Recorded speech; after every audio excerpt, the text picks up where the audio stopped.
சில நேரங்களில் மனிதர்கள் உங்களுக்கு விரோதமாக எழும்பலாம், உங்களை வேதனைப்படுத்தலாம், அடிக்கலாம், உதைக்கலாம், அவதூறான வார்த்தைகளால் பேசலாம்.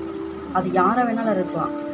உங்கள் கணவராகவோ இல்லை மனைவியாவோ சகோதரர்களாகவோ இல்லை நெய்பர்ஸாவோ அப்படி யாரை வேணாலும் இருக்கலாம். அந்த நேரத்தில் நமக்கு அவ்வளோ ஒரு கோவம் வரும். எனக்கு மட்டும் இந்த பவர் இருந்தால் இவங்களை ஏதாவது ஒன்று பண்ணியிருப்பேனே, இவங்களை யாருமே எதுவுமே கேட்க மாட்டாங்களா அப்படின்னு அவங்கள ஏதாவது பண்ணலாம்னு நினைக்கும் போது ஆண்டவர் என்னை தடுக்கிறாரே, என்னோட விஷயத்தில் ஆண்டவர் ஏன் இவ்வளோ பொறுமையாக இருக்கிறாரு அப்படின்னு நினைக்க தோணும். தெரிஞ்சிக்க வேண்டியது, ஆண்டவர் நீடிய பொறுமையாக இருக்கிறாருன்னா அந்த இடத்துல நீங்கள் அமைதியாக இருந்துட்டா மட்டும் போதும். உங்களுக்கு விரோதமாக எழும்பினவர்களுக்கு எதிராக ஆண்டவர் யுத்தம் பண்ணுவார்.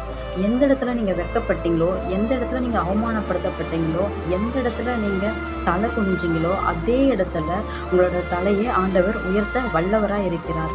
ஸோ ஆண்டவர் சொல்கிறார், உன்னை தொடுகிறவன் என் கண்மணியை தொடுகிறான், பழிவாங்குதல் எனக்குரியது, நானே பதில் செய்வேன். உங்களோடு இருப்பாராக. ஆமென்.